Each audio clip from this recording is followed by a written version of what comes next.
Hello and welcome to ScrapbookPal.com. This is Raquel from Paints and Glitter coming along today with some Spellbinders products. I'm going to be working with the Hummingbird Garden Collection designed by Simon Hurley for Spellbinders. It has matching stencils as well as little dies that you can cut out the images with. And I'm going to be pairing this with the BetterPress collection called A Little Message Sentiments. Here's a little close-up. Lots of beautiful sentiments that you can use with your BetterPress system. And today I'm going to share with you how I'll be creating a little project. So first I'm embossing some watercolor card. Now this is 300 GSM in weight. I've gone ahead and also cut out the little hummingbirds.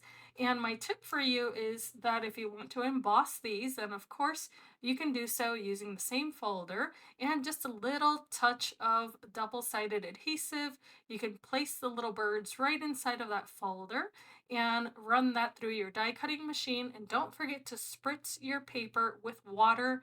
I've done that off camera, but here what I'm doing is removing these very gently with a small spatula so as to not ruin that beautiful texture. You can use these as you see them here, but of course today I'll be taking advantage of the matching stencils to color them in. Now, these are numbered 1 through 6, and it makes it a whole lot easier to know which colors you can then pick up so that you can start your coloring. I'll be using a magnetic base just to hold the stencil down onto the embossed paper. And what I'm going to let you know is that starting off, I did pick up some Pinkfresh Studio inks. However, I have listed the same colors, or I would say very similar colors, from the Ranger Oxide collection just because after coloring these birds in, I realized that I really wanted a greater uh, fluidity of color, and I was able to achieve that a little bit better with the Ranger inks. So that's my recommendation, given that I'm using watercolor card here and not just heavyweight cardstock. However, these colors are very pretty, so if you want to note what they are, just pause your video and you'll be able to do so. And on the blog post as well as the description bar below, you'll be able to see the colors of the Ranger inks that I've used for the entirety of this project, with the exception of what you see here. However, the blending is the same, which is that I've started off with the Spellbinders brushes. Now, these smaller brushes are excellent for small little areas, as you see here, like the little beak of the bird and the little feet. And what I can tell you is that this is a really great way of applying ink without ruining paper. So here's the first result here, but I quickly switched over to the Oxide inks, and that's what you're going to see going forward. So here, what I noticed was that because Oxide inks have a bit more water in them, they blended just absolutely beautifully, and I was able to get a good bang for my buck in terms of the vibrancy of the color because it has a different type of formulation.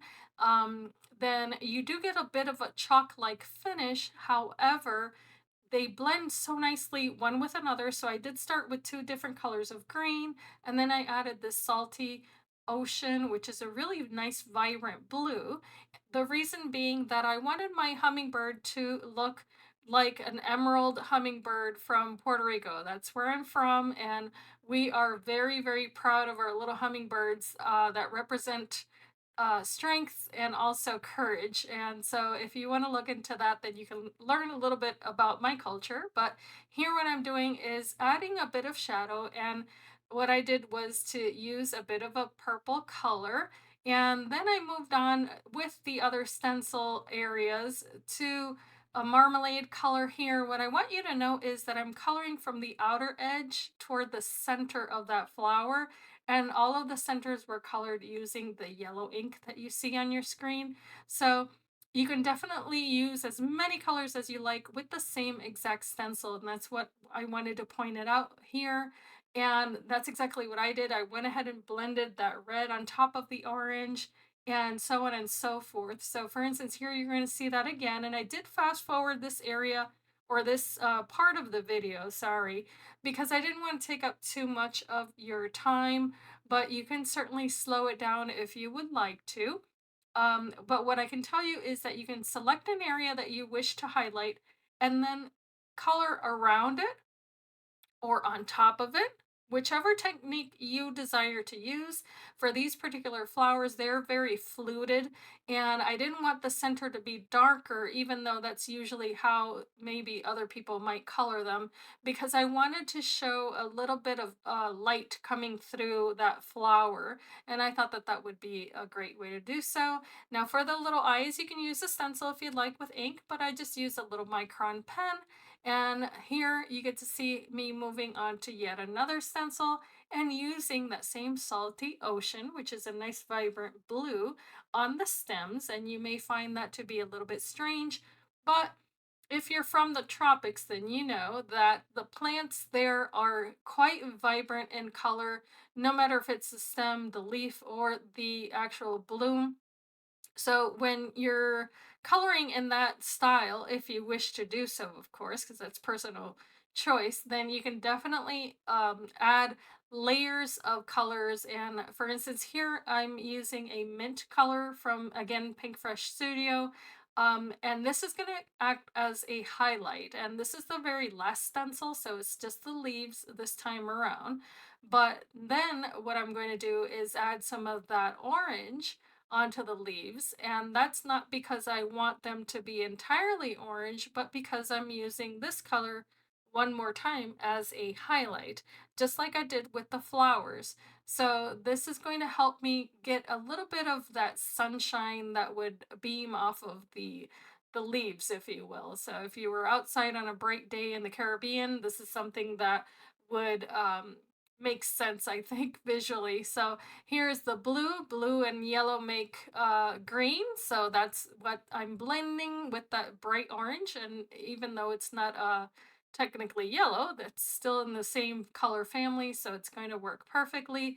And I just love working with color. I love painting. I love anything having to do with inks. So this is right up my alley. I was so excited that Scrapbook Pal allowed me to work with these materials, and I do hope that you like the results. Now, this is the panel in its entirety without any other colors added. But let me show you a technique that's really fun for today's project.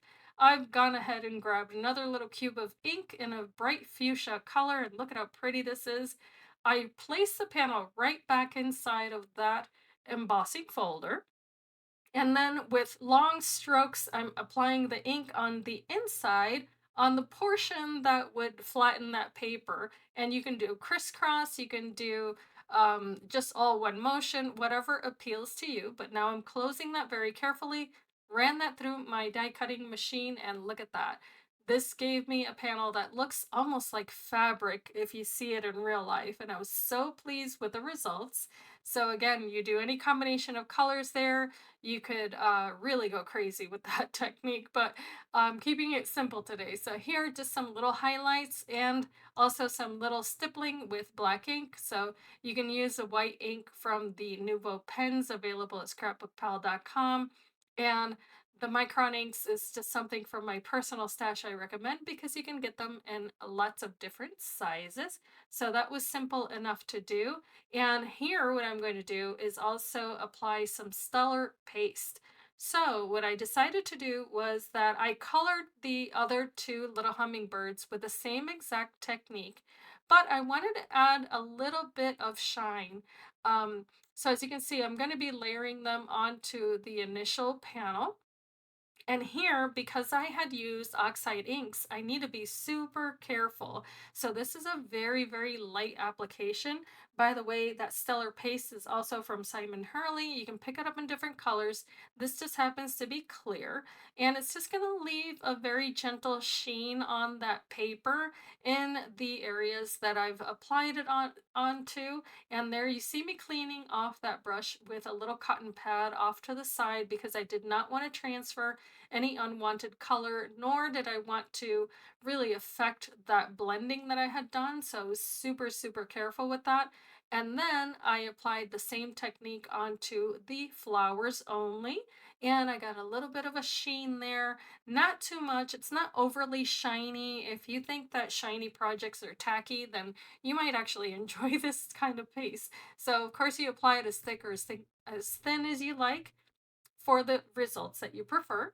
I then went ahead and cut this down, but before I proceed, I want to share with you the sentiments that I chose. And these are a little message sentiments. I love the title, by the way. I think Spellbinders does really well with that. But these are wonderful because you can use them with your BetterPress system. And they have matching dies. And I love a collection with matching dies because then I don't have to think too hard as to how I'm going to place the sentiment on my project. And not only that, but I can also be very diligent about the use of my cardstock, especially if I'm using watercolor card, which is what I'm using here today. And what's really neat about this is that you have that grid in the background. And so you can just determine where it is that you're going to place each sentiment.